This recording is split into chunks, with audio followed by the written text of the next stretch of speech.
Hey, what's up, everybody? It is Kevin here from the KVJ show. Been talking about how I wanted to have these discussions and kind of let you guys hear it. For anybody that doesn't know, maybe you're just jumping onto Facebook. My story is a guy that grew up in southeastern Ohio in a predominantly white part of the country, and there was one African American family in my entire county. And I just didn't really ever hear the story or the experiences about anything. And it took moving out of South Florida and getting around and getting to talk to other people to really understand what it meant to be Black in America. And I'm still learning.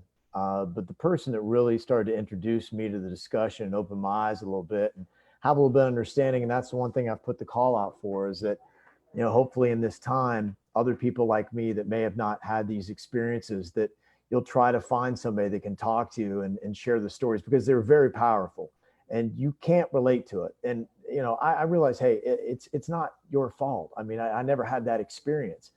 But if you're out in there and if you don't have somebody you can connect with, that's what this whole conversation is about.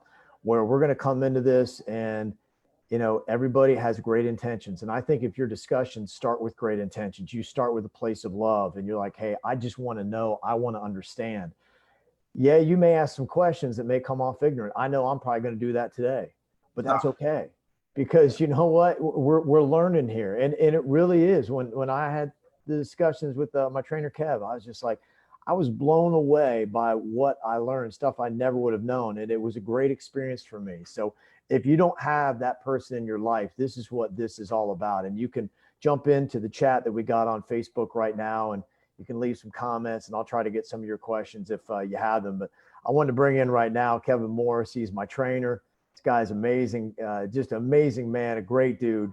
He's with KevFit Inc. He is an elite personal training mastermind. He's got expertise training clients of all ages, all abilities. He is a gentle giant. He's always got a smile and always willing to lend a hand. Kev, thanks for joining me for the conversation hey, today, my friend. no problem, man. I'm excited, man. I think this is important. Being able to use your platform to bring awareness. Because me and you started this last year. I was telling my wife, I'm like, me and Kev was meeting last year, talking about racism. The experience growing up as a black man. You know what I mean? So we had already even started talking about this privately, like meeting every week consistently. So Yeah. this is needed, man. So let's do it. What do you? Tell Let's me, do it. Well, tell me a little bit about your thoughts, because I'd like to understand the emotion. I think that's the one thing. No matter who you are, what color your skin is, you've got some emotions from what you're seeing, and they're driven by thoughts. As you've seen everything that's happened over the last 10 days. Tell me what your emotions are like, and what it is all meant to you. Man, it's heavy, man. First, Ahmad Arbery, and then Floyd, and I tell you, I have moments, man, where you kind of well up with tears in your eyes, like really, this is what's going on. We dealing with this here, and you can be angry, but you're hurting too at the same time. You know what I Hmm. mean? It draws all kind of emotion, because it's like, racism is going on a long time, but like that blatantly, you know what I'm saying? And it Yeah. jacks you up, man. It messes you up. I'll be honest with you. I've been heavy for the last month, Hmm. just heavy, waking up like with a cloud over me, just, not feeling, happy. You get what I'm saying? It just, Yeah. it rubs you the wrong way. And, and it's like, because you're a black man in America, and that could have been me. Hmm. Yeah. So it hits you, man. You don't feel good. Yeah.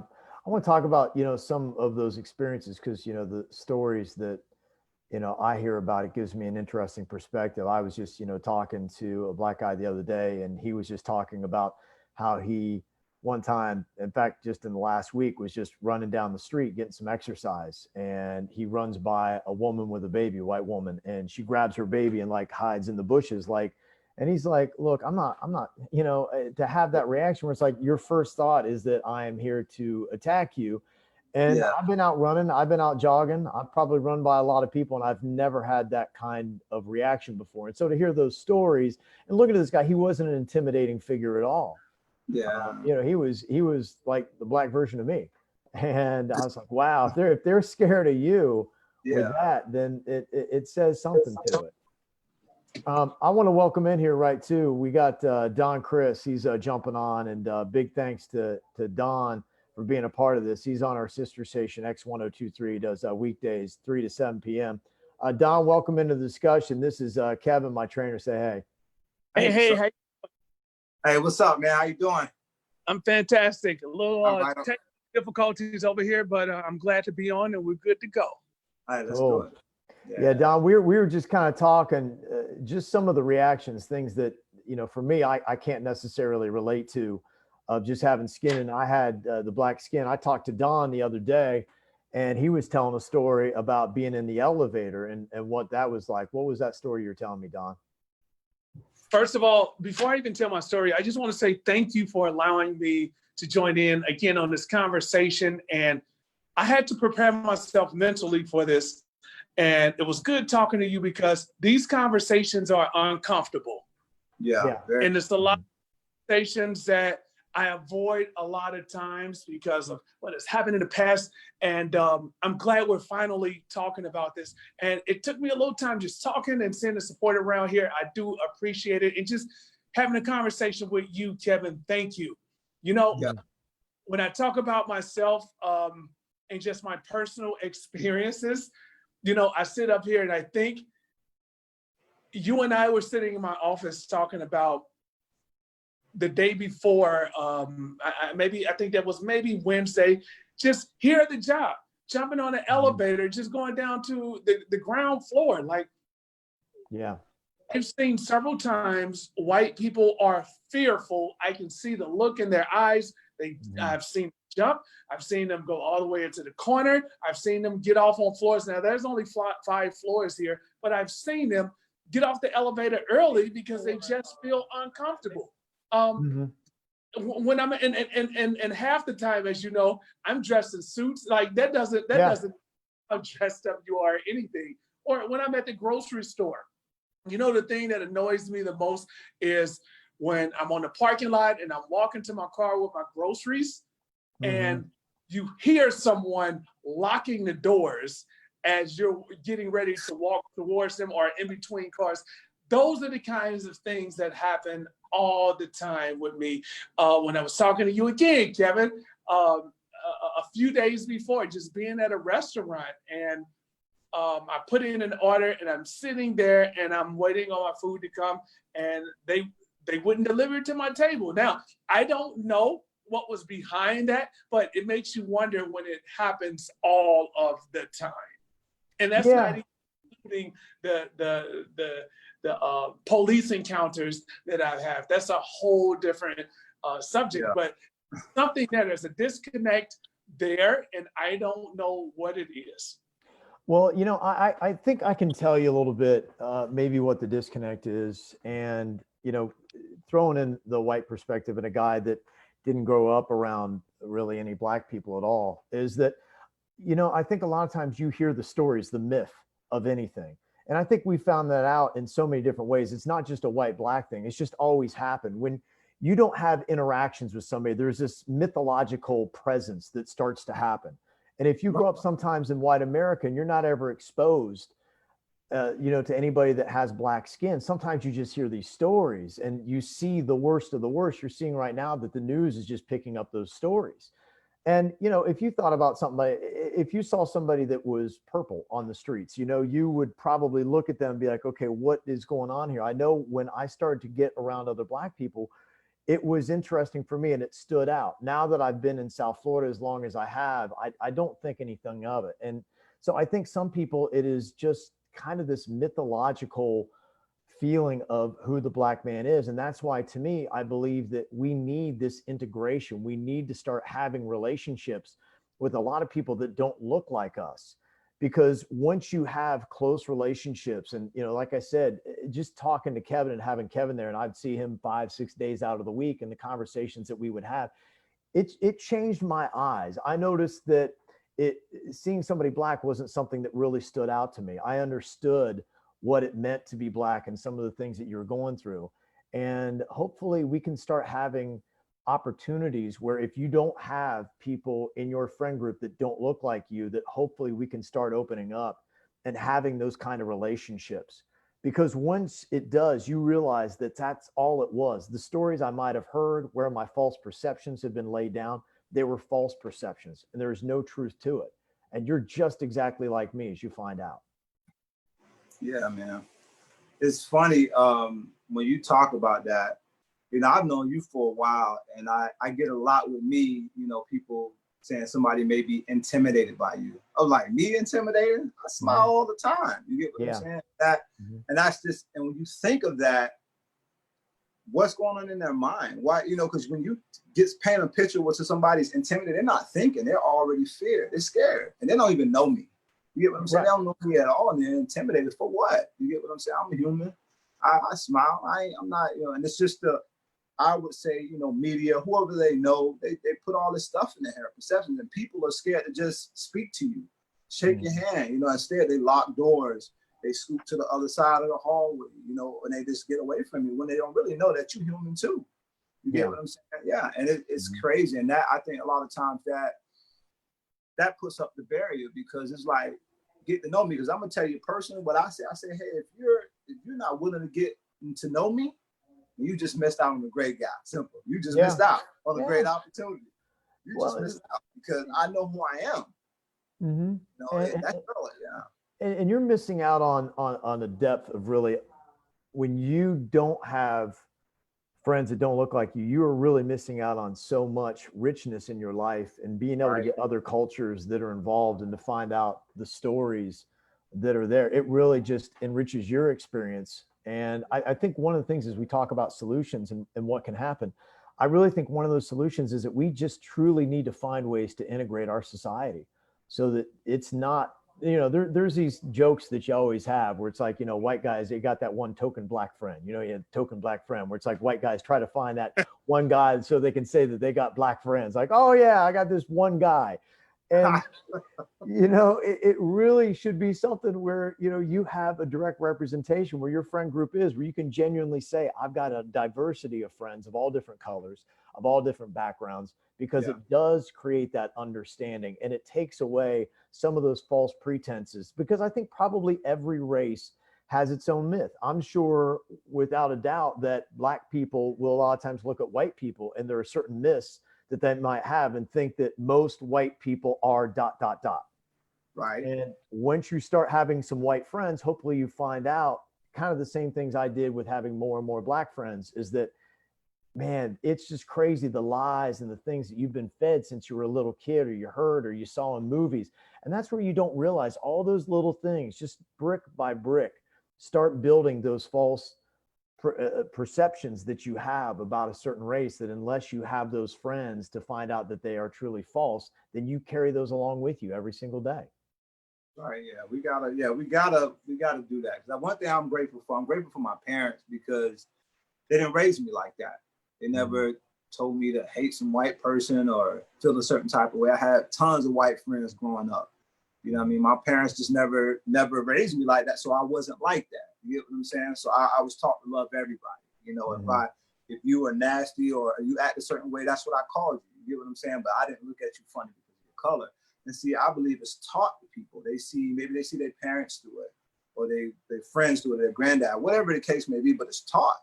But you need to get to know an individual yourself before you make a judgment, period. The one thing I want to get to, go ahead, Don, sorry.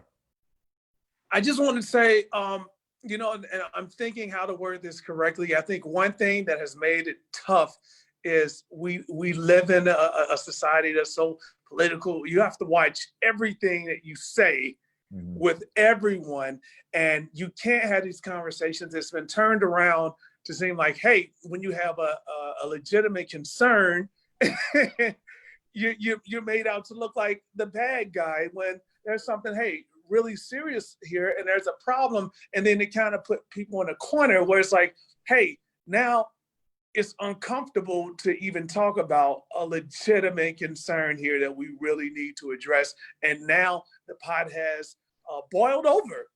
And we have to talk, but it should have to get to this point where the whole world is in chaos right now before we can say, you know what, let's put everything aside and let's talk about it.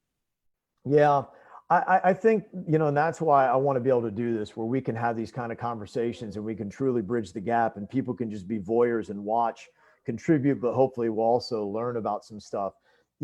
From the white perspective, I think part of this too, when you hear some of these stories, we got an email this week on the KVJ show, and it was a woman who was white that was married to a black guy. And she said, I never really believed or fully understood what it was like being black in America until I started driving around with my husband. And every single time I've been with him, he's been pulled over about 4 different times. Every single time he had to get out of the car to do it. Another email said, you know what, when you're pulled over and you're driving black in America, you're just hoping you only get a ticket, that's the only thing that happens to you. I've never had cops draw a gun on me. I don't have to get out of the car. And I think for a lot of white people, when they hear some of these stories, they don't necessarily really believe it. They believe that there's probably some exaggeration that is going on behind this, that, they're embellishing the stories, that, okay, is it really that different dealing with the police when you're black in America? Kev, can you tell me about the experiences you've had and your thoughts on that? I'll say this, man. As a kid, I can remember growing up, we always ran from the police. You know why? Because we were scared we was going to get a beat down. It's like, it's almost ingrained in you. Like, you got to watch out for them. You get what I'm saying? I've had an instance when I was younger where the police was in a dark spot and they jumped out on us. I ran from them. And when they caught up with me, they put me in handcuffs, okay? Yeah. They set me up on my knees and they're like, why did you run? I'm like, y'all shocked me. So he kicked me right in the middle of my chest with my hands cuffed. He kicked me right flat in my chest. You know what I mean? Yeah. And the thing is, when he kicked me, they started beating me, okay? So luckily a guy was walking by and he heard me screaming. I'm like, hey, they back here beating me. And they're like, hey, what y'all doing? So then they got me up and took me to the car. And this was when I was younger. That's just one little incident. You know what I mean? Mm-hmm. They put their hands on me. I was young. I don't know what that would have led to. You get what I'm saying? Yeah. How many would you say that you have had where you've had something that would be beyond the scope of what would be reasonable? We've had several, man, different run-ins with the police. You know what I mean? I've been harassed several times, man. Mm-hmm. All Don, the time, singled out. Yeah, maybe because of my just singled out plenty of times. Man. Yeah, Don, do you have any stories that you have had personally with police? Yeah, I do. Before I tell my story, I want to build up to this with a few stories. My younger brother, he's a family man, law-abiding citizen. I've had several conversations where he's been pulled over. And he drives a Dodge Charger. My brother, he works for the water company in St. Louis. He had to get rid of his car because he was just so sick and tired of being pulled over by cops just because of the car that he was driving. No reason, just being pulled over, and he just got sick and fed up of having to deal with that because he has a family, he's married, and my brother is almost 40 years old, but they see his car and they target him and they see a black man driving. But then I have myself, I'm in several situations where I've been targeted. I know I have. Ironically, I was coming from a sheriff luncheon one time. Come on, man. The fun part about this, I'm all dressed up for this luncheon. I'm going back to work, and behind me are some of my white coworkers. Mm. And on the back of my Jeep, I have a tinted window, so I don't understand how this cop from 2 cars behind decides to pull me over, and he didn't even give me a reason why. But I'm sitting here like, okay, you told me it was a seatbelt, but how can you see my seatbelt with a tinted window and there's another car behind me? Wow. Yeah. Mm-hmm. Really, that makes no sense. But nevertheless, I ended up getting a ticket right over here by the Harley Davidson shop. And it was very unfortunate as my white coworkers behind me wondered what really happened, and they witnessed it. But here's the incident that really, really started making me believe, because I'm going to be honest, I used to be in denial as well. And I didn't have too many situations before this. So I would only hear things in the news, and I was in denial until I started hearing it happen to a lot of people that I know and myself. I was driving down the street in Indianapolis, understand, big name Jock, their radio DJ in Indianapolis. I'm going to work, and the cop said I was speeding. My word against his word, I didn't argue, but I pulled over immediately when I saw lights on.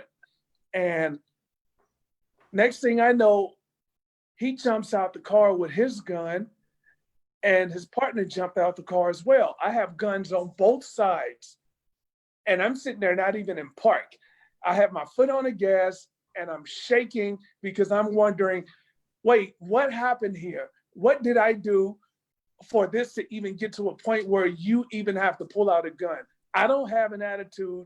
I was always raised to, hey, respect the cops, make sure you watch your tone, all of that. Yeah. You know? And I know I have a clean record. So I don't know why I even got to this point. And all I could think about is, if I make a mistake while I'm sitting here shaking and my foot comes off the gas, that's the end of my life. Wow.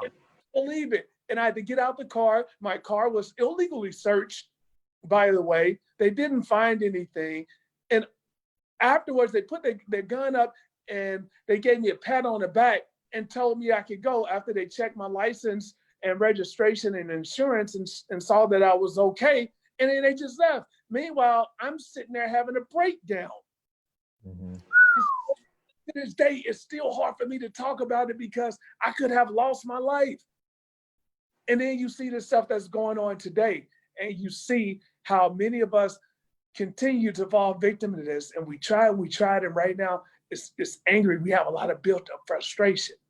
And like I said, it gets real emotional and uncomfortable talking about this. It continues to happen. It continues to happen. And then when we say something about it, we're made to look like something is wrong with us. So then we kind of, sometimes some of us go in our corner, or we get built frustration and anger, and then it all comes out like this when we're trying to fix the problem before it even escalates to this point. Thank you for allowing me to speak. I'm having a moment. Myself, good, man. I could have been employed and I didn't even do anything. If I was speeding, okay, pull me over, write me a ticket. But should I have to lose my life? And it happens over and over and over again. And I admit, there's situations where we, as the person being pulled over, we could have handled things differently. We may get a little frustrated, angry. We may say some things. Hey, write us a ticket for it, but it's not worth us losing our life over. Right. And I'm asking for is just to be equal, treat us like everyone else. That's all we're asking for. I was just watching the video the other day where a guy was pulled over for whatever reason, and a cop came up to his car with his hand on the gun, had his gun out. And the guy is sitting there having a breakdown because he's like, what did I do to deserve this? Right. There's frustration there. I'll stop there, but thanks for letting me say that. I started to get really emotional and passionate about this because it happens to us all of the time, and we're trying to be heard, and all we're asking for is, hey, stop, please stop. Yeah. I was curious because one thing in the stories and conversations that I've had, I've heard the story that a lot of Black mamas will talk to their kids and they will say, when you drive, here's what you need to do. And they will rehearse with them what it's like to get pulled over by the cops. In fact, somebody, one Black guy was telling me, he's like, my mom would always make me put my license and everything right on the dash. And every time I drove, I've always done that. So it's right there. So I don't have to lean over and grab anything. If I ever get pulled over, I keep my hands 10 and 2 on the steering wheel.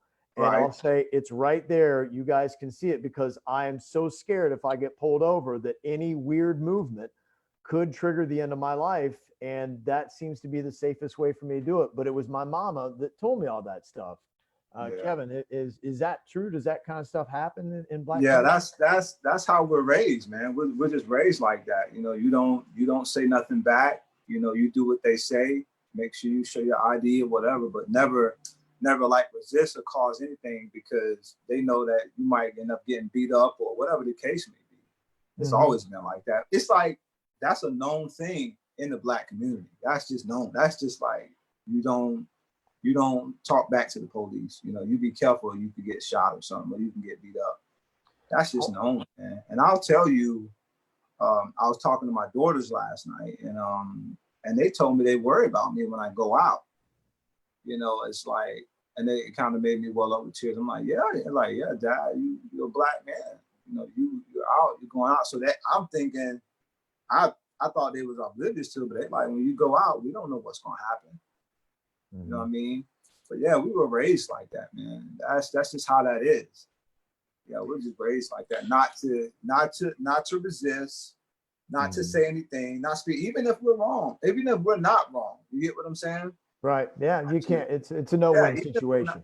Yeah, because it's always been. Yeah, it's just always, that's just ingrained in us, man. We know that. I want to welcome into the discussion here Ricky Aiken from Inner City Innovators.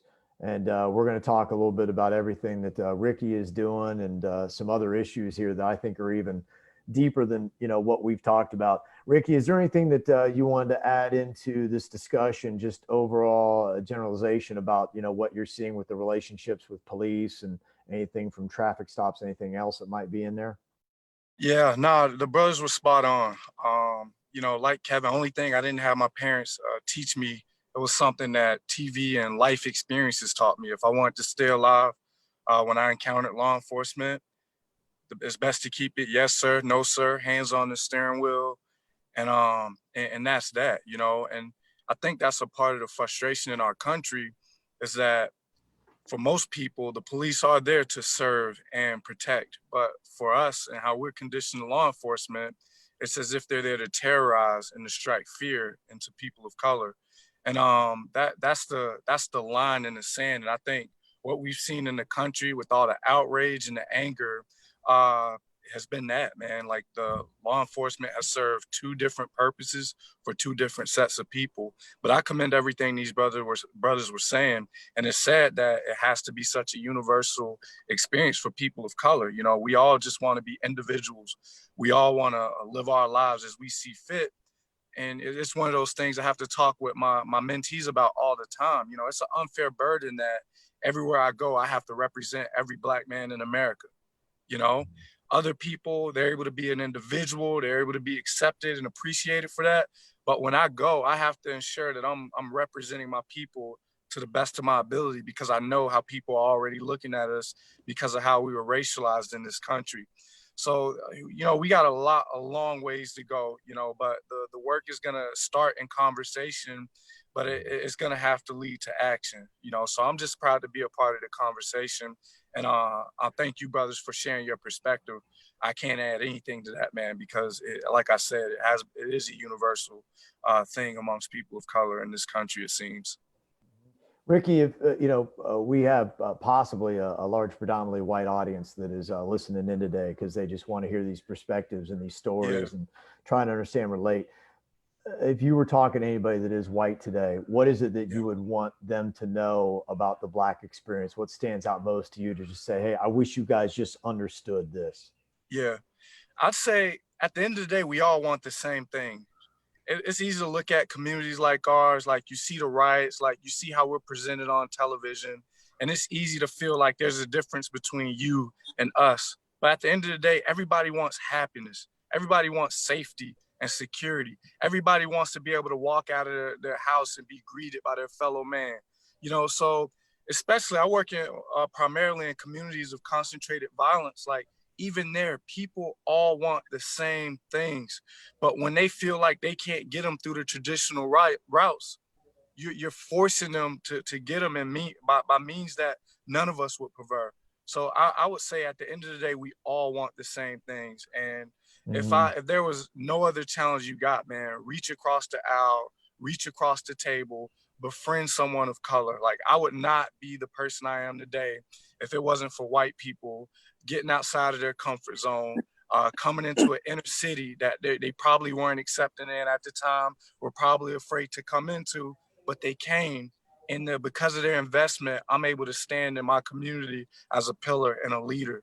So it starts, one, with realizing we all want the same things at the end of the day, and two, getting outside of our comfort zones to form those bonds, because those bonds are where the magic happens. Don, go ahead, Don. You say that because I look at myself, and even in my work environment, and I said, hey, there's some work I must do myself. Like, although I don't have issues and we don't have any issues with each other at the job, we kind of walk by and we just kind of say hi and bye to each other. Right. And if I'm being honest, we kind of mostly stay in our studio.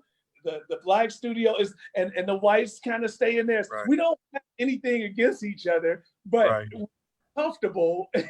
And maybe I'm wrong, Kevin, but it just appears that way a lot of times. And it's like, hey, we have to start opening up so we can be okay, being uncomfortable and getting to know others that we work with, and embracing some of their things, and them embracing some of ours. So we have to be comfortable. Kevin came into my office the other day, and I said, man, this doesn't happen often with people. And I was kind of excited about that, and I said, hey, this could be something that opened the doors. And like you said, new friends, we learned about each other, things that we didn't know, and all of those false perceptions or whatever it is that we may have had about people, we start to understand, hey, it's not that way. And yeah, absolutely. With being uncomfortable and making some of those decisions that to go into the studio, hey, how can we be friends or get to learn more about each other? Why do you do things this way? So we can understand your background too.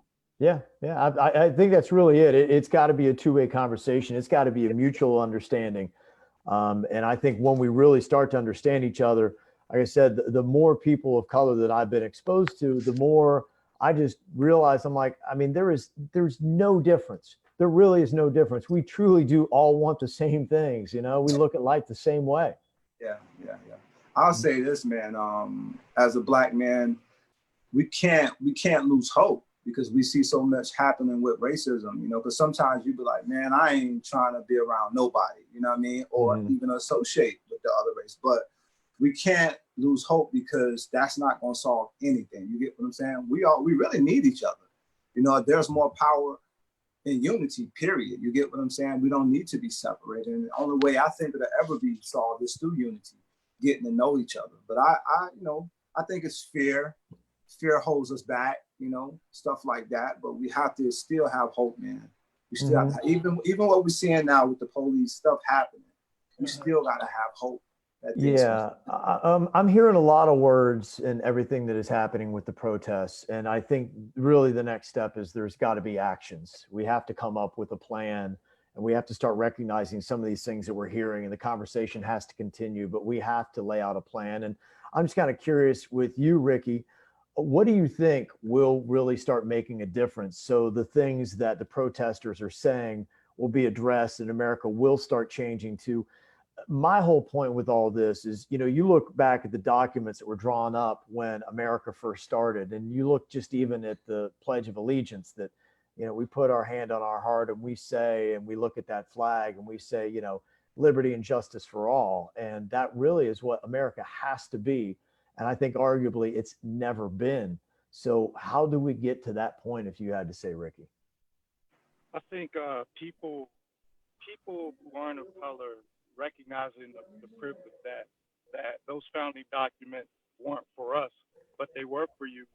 And as we've progressed in a society, you have to be more conscious about how do I link arms with someone that may not have these same opportunities. And when I'm talking opportunity, I'm even talking wisdom and mindset, knowledge that you were able to get from your parents and your grandparents, and basically open the doors for people who might not even know that door existed. And for me, it always goes back to relationship. you know, and like I said before, I would not be the man I am today if it weren't for people who weren't of color introducing me and giving me access to the opportunity that I would have never known exists. Like when I was growing up, my life chances were slim. I was either gonna end up on drugs like my mom and her siblings, or I was gonna end up selling it like my big brothers.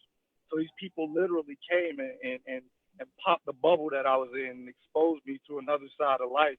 And I think we have to do that on a deeper level. When you look at inner cities all around the country, you see the same thing. You see communities filled with profound casualties of our racial progress in this country. And it's sickening and it's saddening that most inner cities are predominantly black. When we look at the violence in Chicago, like all around the country, it's the same thing. And West Palm Beach and Miami, everywhere you go. Yet we like to trump our horn, like, oh, we're so proud. We made so much progress. Yet you got all these living lost souls in our own communities, in our own country. I heard someone say it best: when we're at war in other countries, we pour billions of dollars into nation building, but we can't even adequately put resources into the communities that have been destroyed by our own country. So it always goes back to relationships, man, because at every level, someone has access to the power that we need to change things. I would encourage people, white people, all people, to really start understanding. You talk about systemic racism. Those are two words that you're hearing a lot of. And just coincidentally for me the other night, I like boring history specials. And I was watching one on Ulysses S. Grant that was on the History Channel. And if you have the opportunity, dial that up and watch that. It was part 3. And it was about the end of the Civil War. And what they were talking about there is the assimilation of the new free people into America. And there was pushback on that. Ulysses S. Grant had to fight off things like the Klan, who were trying to keep Black people from being able to vote, Black people from getting educated. And America's fault in that point was that we did a terrible job of assimilating the new free people into society and giving them hope and opportunity. And amazingly now we are still suffering from doing a terrible job in that time. And we hit the pause button for 100 years. And we've truly never leveled the playing field. And it really was amazing. There's a quote that stood out to me by then President Lyndon B. Johnson in 1965. And he said, "You do not take a person who for years has been hobbled by chains and liberate them, and then bring them up to the starting line of a race. And then you say, you are free to compete with all the others and still justly believe that you have been completely fair." And that was said a long time ago, 60 years ago, and it's still something that we are dealing with. Because to me, and I think you deal with this, Ricky, is that opportunity and hope, those are the two things that are really needed in the Black community. And it still doesn't happen. I think that on the other side of this, there are many white people that believe, you know what, if they just went to school and studied and, you know, just stayed out of gangs and didn't do drugs, it's an easy path to college and then on to a great job. And then you got yourself out of the hood. And when you're not in it, you feel like that path is that easy. Can you tell me the reality of it, Ricky? Oh yeah, the reality, and I'll use my own story, man. Like my mom was addicted to crack cocaine around the time of my birth, and my family dynamics were, when you're growing up in these communities, I tell people all the time, what children see, that's what they'll be. You know, even in our community, you'll have parents telling their kids, hey, finish school or do this or do that. But when they're looking on the street corner and the only example they have of any kind of success is the guy selling the dope, that's what they're going to want to do because that's what they've been exposed to. So, like, we have to, like, get real. Like, it's easy to look and to say, oh, I would have did A, B, and C, but you really have to empathize and put yourself in the shoes of people. Because when you're brought up by people who've been traumatized by racism, by different injustices, they're passing that trauma on to the child and how that child responds to education. How that child, like, I dropped out of school when I was 16 years old. You know, I couldn't imagine how I would have finished when I didn't have water or lights on. I didn't know where my next meal was coming from. I only stuck around in school as long as I did because I knew I would get a meal there. So it's easy for people to look from the outside and say, I could grit down and find the determination to do it. And some people do. And those are extraordinary individuals. that I'll never take anything from.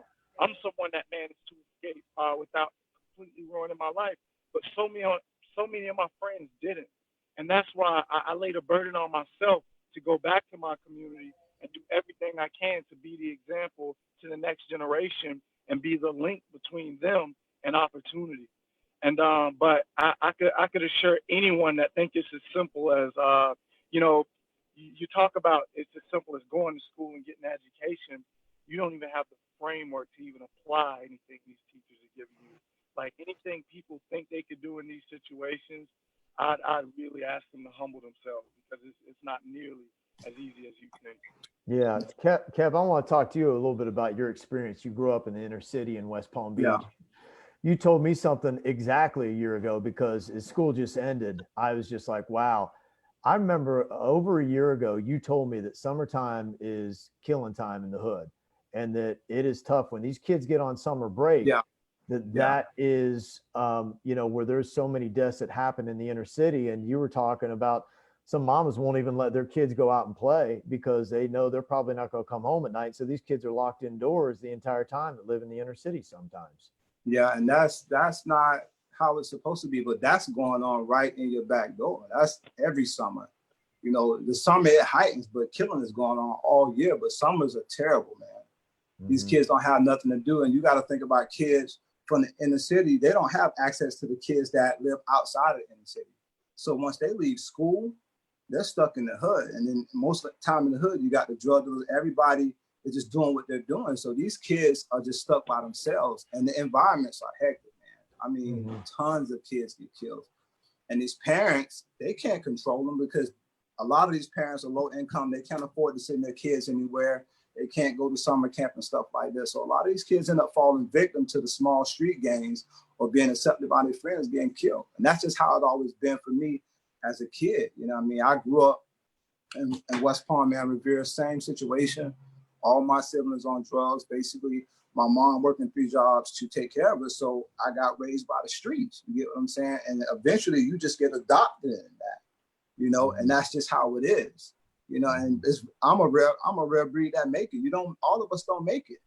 You get what I'm saying? That's very hard. And these kids and now, you know, I'm 43 years old now. By the time of 13 and 14, these kids are at risk. They don't even make it to 16. Yeah. Yeah, you've told me, I think it was you, Kevin, that told me, Ricky, you can share this, that you guys, and I want to talk a little bit about what you're doing, Ricky, to go in there, because it's giving these kids hope and opportunity and trying to find a way and get to them. But what is the cutoff age where you said you feel like you need to get to a kid because at a certain age, it's a lot harder to try to bring them back after they're exposed to gangs? And I think you should get to them before 16, before 15 and 16. They're already out there at 13. And they're even younger than that, but you need to get to them. Once they're past 16, I believe it's a lot harder because they feel you grow up like that. Say, for instance, a white kid outside of the inner city, he grew up at 18. He get to grow up at 18. Kids where we're from, you grow up at 14, 13. You're doing stuff. Some kids are paying bills at home. You know, wow. It's different. You grow up a lot faster. Yeah, you have no choice. Mm-hmm. Ricky, can you tell me, because I think the one thing is not really being touched on, but it just feels to me like, you know, in some instances, there's a lot of socioeconomic issues that are happening here. If we want to really, truly talk about making America a different place where we have an equal playing field for all races and we have what we're all envisioning, do you see steps? What would you recommend if you're a white person like me on the outside looking in? Because you know, Kevin's told me so much about, you know, what you're doing with your organization there with Inner City Innovators. And I feel like, well, you know, I mean, I'm a white guy, I can't really set foot in the hood, but what do you do? And what would you say to a white person? And what can we do? How can we be a part of helping to really reshape our inner cities? Well, it's my motto and my philosophy that real change happens when the people who lead it. Hey, Kev, you might be, or Ricky, you might be holding the bottom of your phone. Maybe it's a little bit muted. Your audio. Let me see. Can you hear me now? Yeah, that's great. That's clear. Yeah. All right. Sorry about that. It was plugged into the charger. But yeah, it's my motto and my philosophy that real change happens when the people who need it lead it. So I do believe that if change is going to really happen in communities like mine, is going to have to be led by people like me, people who are most impacted by what's going on there. And I look at even how I've grown to be able to have the influence I've had now. It's because of my alignment and people from outside of the neighborhoods who don't want to step in, or nor do they have to, but they're willing to support the work and create opportunities and bridges for these young people to come out. And I think it's getting connected to work happening on the ground. There's so much wrong in communities like mine that I'm just the one focused on eradicating youth delinquency and gun violence. But everyone has a way and a skill set and a way that they can use their tools to help people. There are many organizations and communities like mine working, and I say it starts with building those relationships, volunteering, getting to know a family. And I'm telling you, it always goes back to relationships, because it's easy to throw a dollar at something. It's easier to create a social media post or something. But once you really are exposed to these families and what they're going through on a day-to-day, you begin to pick up at a heart level what needs to be done. Mm-hmm. No, I want to bring up too, we got Don Chris over here, X1023, which is one of our great radio stations that we have with Hubbard Radio, and, does so much stuff already in the community. Ricky, is there anything you'd like to say with Don, and how could a radio station like X1023 be a part of helping you make some great changes in the inner city in West Palm Beach? I'll be the first to admit, I don't have all the answers, but I think that people using their platform to help elevate, especially the voices of our young men. Think about the one of the number one problems in communities like mine is people have lost hope. That's why we call ourselves the hope dealers, because people have lost hope. They feel like our young men are resolved to drop out of school, to end up in prison, and to follow down the footsteps that they've seen so many. Like my job is to elevate, like the young men that we've taken in, they've excelled beyond anything that I could have ever imagined. So now how do we elevate their voices, their stories, their lives, so that other young men coming from similar situations can have hope that where you grew up or where you came from doesn't have to define the rest of your life. So I think people like you and the other stations involved help elevate these voices, man. Bring these young men in, talk to them, have them share their story. And I guarantee you, once those seeds of hope begin to get spread where they're needed most, they will grow. And I've seen it firsthand in a lot of the young men that I work with. Mm-hmm. Don, I'll tell you, you and I, we're blessed to be at two of the biggest radio stations, that cover South Florida. And, that was where I came to you and I said, I feel like we have the platforms and we have the opportunities. And the thing that is different with the death of George Floyd and this time around that has really woken me up. And I was talking to Kev about this the other day, and his dad even told him he had more hope now, because he says, I see more and more white people involved. And I think that if this truly is going to get solved, this is an us problem. This is not a black problem. This is not a brown problem. This is a problem for all of us that we all need to be involved. And I want our audience at 97.9 WRMF and our KVJ Nation to be a part of this and be part of the solution. Don, is there anything that you see from the perspective of X1023 that where we can work together and work with great groups like Inner City Innovators with Ricky and even Kevin and all the work that he's doing?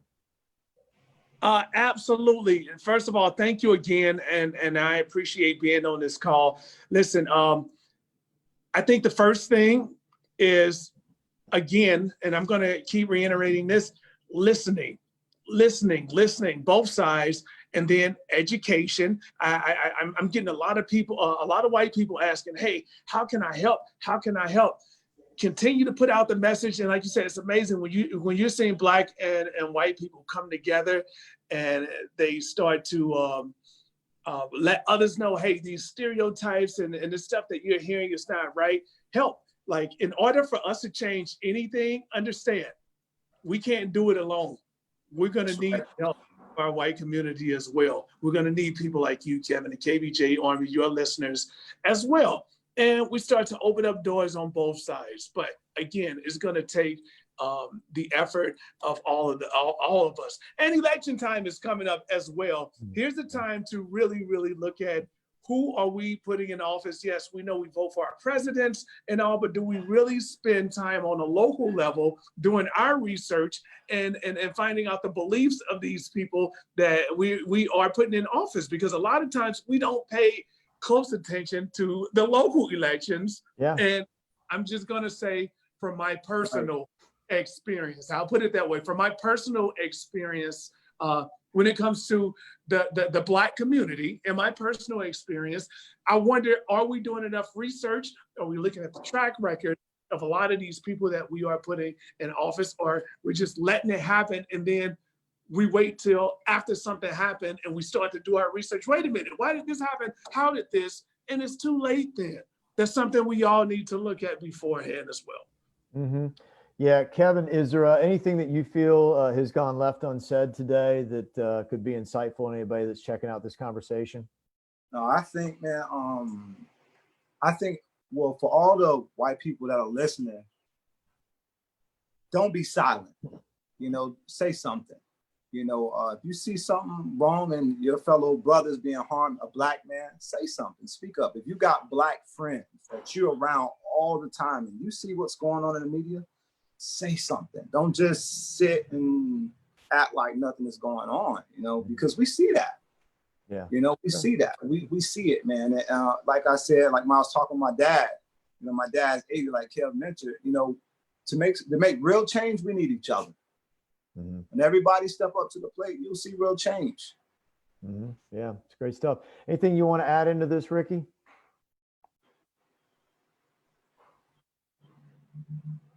I think your phone is, I'm not hearing it.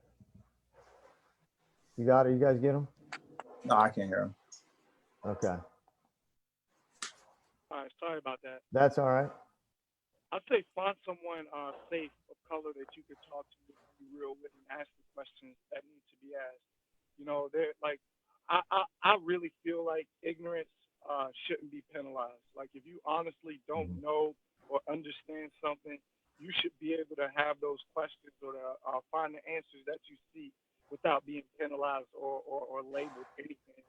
So if you lack the kind of relationships where you can kind of come ask those questions and seek the clarity you need to really build, I'm here. You know, you can make my contact information available. But I found in my work that the more people understand, the further we're able to go in the work that needs to be done. So don't be afraid to engage. Okay. And if you want to check out, Ricky, if you don't mind, I'll give out your website, innercityinnovators.org. You can go and get more information on all the great stuff that Ricky's doing in the inner city of West Palm Beach. And I just want to thank you guys for joining us. And, you know, Don, maybe it's something where whenever we don't have to social distance and all that, where we can kind of get our stations together and do a mixer and connect people, you know, in South Florida and say, hey, you know, if you don't have a Black friend, come and get a Black friend. If you don't have a white friend, come and get a white friend, you know? I love it. I think we're right now at a foundation that's growing to be great. So thank you. Yeah, I love y'all, man. I appreciate you guys taking the time to have this conversation and just letting us talk and try to hopefully make some progress and heal this country and get it to where the USA should be. So thank you, gentlemen. Have a great day and a good weekend. Thanks, Kev. Okay? Thank you for putting this together. Nice to meet you all. All right, man. We're just getting going, man. Talk to y'all later and have a great weekend. Goodbye. You too, man. Take care.